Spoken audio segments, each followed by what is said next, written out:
वक्त बहुत कम है और तमहीद में नहीं जाऊंगा। दो तीन अहम बातें मुझे इस वक्त आप हजरात के सामने रखनी है। पहली बात यह है कि मुल्क 1947 में आजाद हुआ और 50 में ये दस्तूर संविधान बना। ये संविधान बनाने वाले वो लोग थे जिन्होंने हिंदुस्तान की आजादी में हिस्सा लिया था। उन्होंने दस्तूर को एक गुलदस्ता बनाकर जिसमें हर मजहब के मानने वाले फूलों की शक्ल में मौजूद है, वो गुलदस्ता दस्तूर की शक्ल में हिंदुस्तानियों के हवाले किया, हम सब के हवाले किया। और ये गुलदस्ता, ये बाग, ये चमन हमारे हवाले किया तो हम सब इसके माली हैं। इस गुलदस्ते की, इस बाग की हिफाजत इस मुल्क में बसने वाले हर इंसान की है, किसी एक मजहब के मानने वालों की नहीं। इस मुल्क में रहने वाले हर इंसान की ये जिम्मेदारी है कि वो इस दस्तूर की हिफाजत करे और हिफाजत के लिए सड़कों पे निकलना पड़े तो सड़कों पे निकले, और अगर अपनी जानों का नजराना पेश करना पड़े तो पेश करे। अभी आप हजरात के सामने सुप्रीम कोर्ट के जज ने खड़े होकर के ये ऐलान किया, जजों की भी जिम्मेदारी है, वकीलों की भी जिम्मेदारी है, सहाफियों की भी जिम्मेदारी है, मीडिया वालों की भी जिम्मेदारी है, पुलिस वालों की भी जिम्मेदारी है, हर शोबे की जिम्मेदारी है कि संविधान की दस्तूर की हिफाजत करें। और अगर नहीं करेंगे तो मुल्क चलेगा कैसे? हमें बताएं, दस्तूर नहीं रहेगा तो मुल्क कैसे चलेगा? मुल्क अगर चलना है तो दस्तूर की हिफाजत करना है। और ये चंद लोग जो दस्तूर को डैमेज कर रहे हैं, मेरी समझ में नहीं आता। ये कानून जिन्होंने बनाया है, हम आ गए हैं दिफा के लिए, हम आ गए हैं दस्तूर की हिफाजत के लिए। हमें ये सवाल करना है इन लोगों से जिन्होंने ये कानून बनाया, इन लोगों से हमें ये सवाल करना है कि भाई आप लोग पार्लियामेंट में बैठ करके ये कानून आपने बना दिया, आपको पार्लियामेंट में किसने भेजा? हिंदुस्तान के बसने वालों ने भेजा। हिंदुस्तान के बसने वालों ने किस बुनियाद पर भेजा? हिंदुस्तानी होने की हैसियत से भेजा। और हिंदुस्तानी होने की हैसियत की दलील क्या थी? हमारे पास आईडी कार्ड था, आईडी कार्ड होने की वजह से हम हिंदुस्तानी थे, हिंदुस्तानी होने की वजह से आपको वोट दिया और वोट देने की वजह से आप वहां पहुंचे। हम हिंदुस्तानियों ने वोट दिया तो आप पार्लियामेंट पहुंचे और आप कह रहे हैं कि हम हिंदुस्तानी नहीं है। पागल हो गए ये लोग, पागल है, अकल नहीं है। हम आईडी कार्ड की बुनियाद पर हिंदुस्तानी है और हिंदुस्तानी होने की वजह से हमने वोट दिया और वोट देने की वजह से आप पार्लियामेंट पहुंचे। और आज कह रहे हैं कि हम हिंदुस्तानी नहीं, तो आईडी कार्ड क्यों जारी किया? आधार कार्ड की करोड़ों रुपए खर्च कर दिया, टेलीफोन में लिंक करा दिया, बैंक में लिंक करा दिया, पैन कार्ड में लिंक करा दिया, करोड़ों रुपए खर्च करा दिए। आज मेरे पास आधार कार्ड है, वो शहरियत की बुनियाद नहीं है। अकल है इन लोगों के पास के नहीं है? नहीं है। अकल इस्तेमाल करो, हम हिंदुस्तानी है और हिंदुस्तानी होने की बुनियाद ये जो हमारे पास है। मेरे पास पासपोर्ट है, मैं उस पासपोर्ट के जरिए दुनिया के बेशतर ममालिक गया हूं। तुमने उसमें मुझे एयरपोर्ट से बाहर निकाला और फिर एयरपोर्ट में हिंदुस्तानी होने की हैसियत से अंदर लिया। हिंदुस्तानी नहीं हो?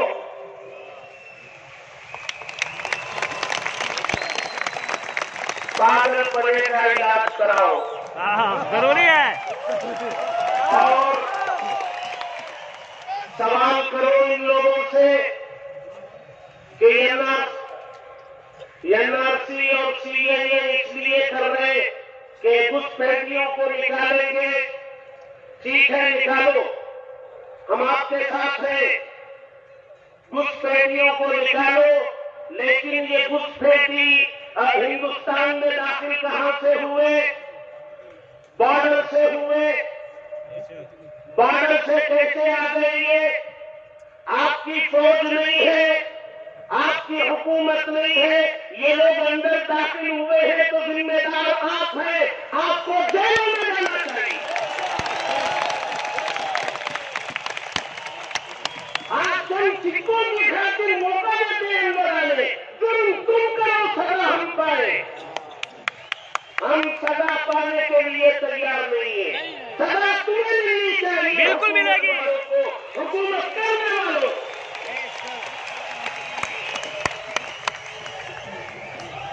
इसलिए आज जैसा कि साथी ने कहा, कुछ लोग भोंक रहे हैं, हमारे यहां भी भोंक रहे हैं जी। 2002 का हवाला देते हैं। हम इस मुल्क में अपने दस्तूर की, कानून की रियायत करते हैं, पालन करते हैं। कानून हाथ में लेना नहीं चाहते। कानून की हिफाजत इस पुलिस के जिम्मे है। पुलिस इन पागल कुत्तों को भौंकने से रोके। और अगर ये रोकने में नाकाम है तो फिर हिंदुस्तान वाले रोकने पर मजबूर होंगे। बेशक। भोंकने वाले को भोंकने का मौका देते और हमसे कहते हम जवाब न दें। आज देखिए, इस पूरे मैदान में एक झंडा नजर आ रहा है, तिरंगा नजर आ रहा है। जिंदाबाद, जिंदाबाद, जिंदाबाद, जिंदाबाद, जिंदाबाद, जिंदाबाद, संविधान जिंदाबाद, जिंदाबाद, जिंदाबाद, संविधान जिंदाबाद, जिंदाबाद, जिंदाबाद, सरकार जिंदाबाद, गांधी जिंदाबाद। मैं पूछना चाहता हूं, जो लोग सीएए बना रहे हैं, मैं उनसे पूछना चाहता हूं, उनका अपना झंडा क्या है? क्या है? वो कौन सा झंडा लेके चलते हैं? उनकी ऑफिसों पर कौन सा झंडा लहरा रहा है? उनकी गाड़ियों पर कौन सा झंडा लहरा रहा है? तो हिंदुस्तान के तिरंगे और हिंदुस्तान के संविधान और इस मुल्क के मुखालिफ वो है कि हम हैं? उल्टा चोर कोतवाल को डालते, हमें डांट रहा, चोर हमें डांटने लगे हैं। चोर को चोर की हैसियत बताओ कि तुम चोर हो, डांटने का हक नहीं रखते। बहरहाल वक्त बहुत कम है, मैं अपनी बात को खत्म करूंगा ये कहकर कि आज का ये आंदोलन, आज का ये एहतजाज, ये आगाज है, ये इब्तिदा है, ये शुरू है।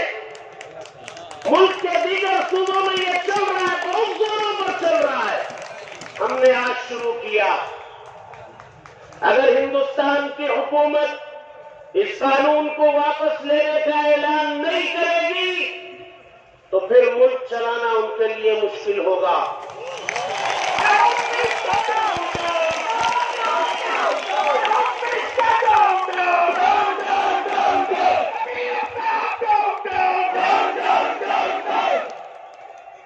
इसलिए हमें उन तमाम बिरादरान वतन की, उन तमाम गैर मुस्लिम भाइयों की, बहनों की, तमाम यूनिवर्सिटी कॉलेज में पढ़ने वाले तलबा और स्टूडेंट्स की हमें कदर करनी चाहिए और उनके मैदान में आने की हमें कदर करनी चाहिए।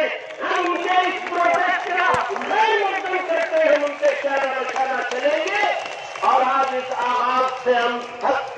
बैठेंगे। हम बहुत दूर तक चलने के लिए यहाँ आए हैं। अल्लाह से दुआ करें, अल्लाह तबारक व तआला इस आगाज को अंजाम के पहुंचाने तक जारी रखने के फैसले फरमाए।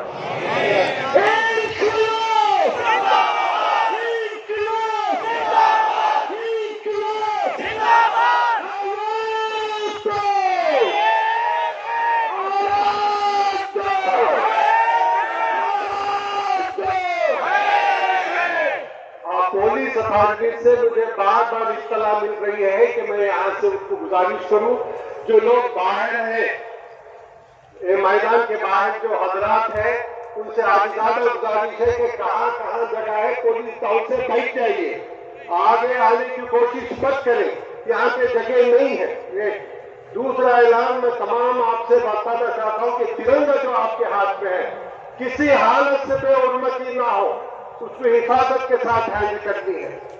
ना मैं इस दरमियान में एक ऐसी शख्सियत को बुला रहा हूं, ये बिल्कुल नौजवान है,